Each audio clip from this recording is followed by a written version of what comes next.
মোদি বিরোধী স্টেটমেন্টের এগুলো নিয়ে আমি এখানেই পড়তাম এবং আমার নিজের আইডি থেকে এখানেই পড়তাম। সো ইন দ্য মিটার আমি আমার রেডিফোনগুলিতে আমি প্রকিউরমেন্ট অফিসার হিসেবে ছিলাম, ইন্টারকন্টিনেন্টাল আমি প্রকিউরমেন্ট ম্যানেজার হিসেবে জয়েন করি ঢাকায়। এবং ওই সময় মোদি যখন 2020 সালে আসতেছিল তখন আমি ওই মোদির আসার ব্যাপারে প্রতিবাদ জানিয়ে লেখা লিখি, লাইনের একটা স্ট্যাটাস। আমি অফিসে যেদিন আসবো সেই দিন, এর পরের দিনে আমি অফিসে আসার পথে আমাকে হাতের ঝিল এলাকা থেকে ওরা মাইক্রোতে আমার রিক্সা ব্লক করে আমাকে গাড়িতে তুলে নেয়। অ্যান্ড আমাকে প্রথমে র্যাব 11-তে নিয়ে যায় নারায়ণগঞ্জ, ওইখানে একটা সেলে রাখা হয়, কোন সেলে। এর পরের দিন রাতেই আমাকে এখানে নিয়ে আসা হয়। সো নিয়ে এসে আমাকে আমার শার্ট প্যান্ট ছিল, আমাকে লুঙ্গি পরিয়ে দেয় এবং টি শার্ট পরিয়ে দেয়। সো পরার পরে আমাকে, আমি তো ব্লাইন্ড ফোল্ডেড ছিলাম, তো আমি এখানে বলে শুয়ে থাকো তুমি এখানে, এবং don't make any sound. And আমি সেটা করিনি। একটা পর্যায়ে আমি চেষ্টা করছিলাম বোঝার জন্য যে আমি আসলে কোথায়। সো তো আমি চোখ ব্লিঙ্কিং করে I just trying to lose my blind fold and I saw someone just from this side, he's just with his hand and trying to getting my attention. So I saw him and he just 10 minutes just sit down, and I sit down and I was just, my handcuff was in the back side, so samne niye asho.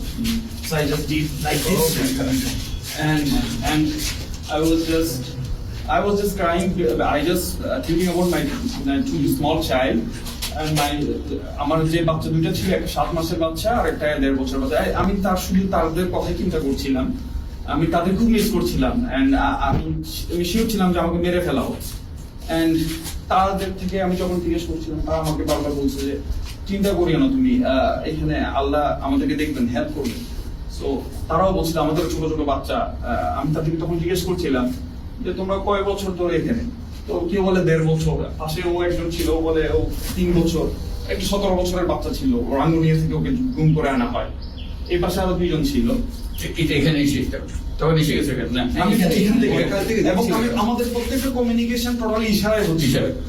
কারণ এবং যে ইশারা যখন বুঝতাম না এখানে একটা দেওয়াল ছিল, তখন মুভ করে ফেলেছে। হ্যাঁ, আমরা তখন মানে যখন যে কথা ইশারা বুঝতাম না তখন লিখে মানে বোঝানোর চেষ্টা করতাম। কি দিয়ে লিখতাম? আমরা হাতের আঙুল যে আমি নাম যখন বলতে আমি নামটা বুঝতে পারছিলাম না, তখন তারা এইভাবে করে বার ছিল, খোলা ছিল, বাইরে দেখতে লোহার বার দিয়ে আমরা অপোজিটে আমি দেখছি না। তো ওরা তো আসলে আমাদের ভিতরে সাউন্ড করতে মানা করতো। তো ওরা যখন আসতো তখন সাথে সাথে আমরা আবার ব্লাইন্ড ফোল্ডে নামি, আমরা আবার পিছন দিকে গিয়ে শুয়ে যেতাম। সেইভাবে করে আমাদের দিনগুলো পার হতো। এবং তারা এবার এই পাশে আমার ডান পাশে একটা ছেলে ছিল। সো কিছুক্ষণ পর পর সে খুব মারতো, তো কন্টিনিউয়াস মারতো, এবং ও যতক্ষণ না কান্না থামাতো না, চিৎকার থামাতো না, ওকে মারতো। সো আমি তখন জিজ্ঞেস করতাম ও কেন মারতেছে। তো সব বলতো ওকে মারতে মারতো পাগল হয়ে গেছে এবং ন্যাংটা দাঁড়ায় থাকতো, এই জন্য ওকে মারতো। এবং ওকে কন্টিনিউয়াস মারতো যতক্ষণ ও সাউন্ড বন্ধ করতো না। সো আমরা এই পাশে আমি আরো 4-5 জনকে দেখি, কেউ 1.5 বছর, কেউ 2 বছর, কেউ 3 বছর ধরে ঘুম ছিল। সো এভাবেই করেই আমাদের আমার এখানে আমি 4-6 জন ছিল। আমি 10 ডেজ ছিলাম। তোমাকে এনেছিল জাস্ট মোদির বিরুদ্ধে স্ট্যাটাস দিয়েছে, আর পরের পরছি বাকিদের কোনো পরিচয় জানতে পেরেছিলে? আমি একজনের নাম জানাচ্ছি সাইফুল, 2 জনের নাম জানতাম না, 2 জনের নামই সাইফুল ছিল। পলিটিক্যাল অ্যাক্টিভিস্ট বা ছাত্র আপনার নামটা? কিছুই না। আপনার নামটা? আমাদের মাসরুর আনোয়ার চৌধুরী। এখানে কি সিচুয়েশন কিছু ছিল না, এখানে একটা ইয়া ছিল, কম্বলের একটা লেয়ারের কম্বল, একটা বিছানা ছিল, আর কোন বালিশ টালিশ ছিল না, একটা কাপড় ছিল।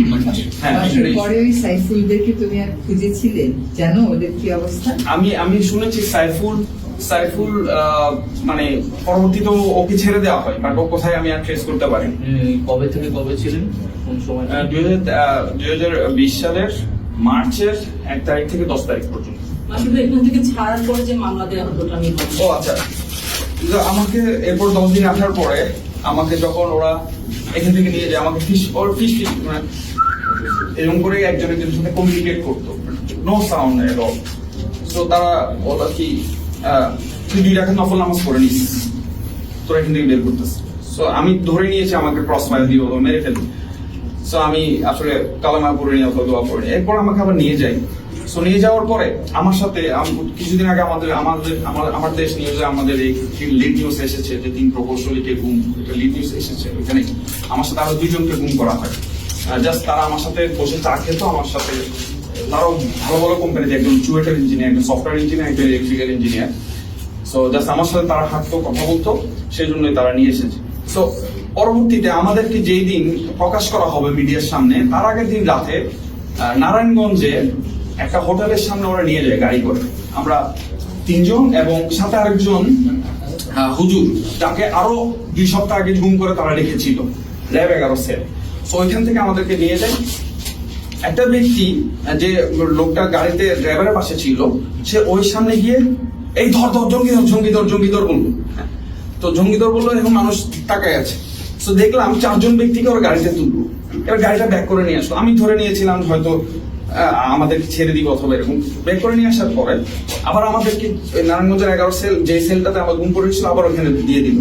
পরের দিন সমস্ত মিডিয়ার সামনে আমাদেরকে এভাবে দাঁড় করিয়ে ক্যামেরাম্যানরা বললো, মিডিয়াম্যানরা বললো যে আপনারা হাঁটেন। হ্যাঁ, আমরা হাঁটলাম। হাঁটার পরে আবার যান, আবার আমাদেরকে ঢুকে ফেলা হলো সেলে। পরের দিন আমাদেরকে জেলে দেওয়া হলো, জেলে নিয়ে যাওয়া হলো। আমরা ওখানে পত্রিকায় দেখলাম নারায়ণগঞ্জে নাশকতার পরিকল্পনার সময় এই প্রকৌশলীদেরকে হাতে নাতে ধরা হয়, গোপন মিটিং এর সময় তাদেরকে হাতে নাতে ধরা হয়। এরপর আমার my career already destroyed, and I was a procurement manager in multinational companies, and I earned 6-digit salary, and that is a big point in my career. Within 3 years, I became manager, and everything was gone. And still, I'm suffering in financial crisis. I have 3 children, and আমি কেসে এখনো হাজিরা দিই, আমার কেসটা এখনো চলছে। মানে just জঙ্গি নাটক। ওই জঙ্গি মামলাটাই এখনো চলছে, আমি এখনো হাজিরা দিই। চলছে, জি। পাশে এখন ওইখানে সেলে লেখাটা আছে।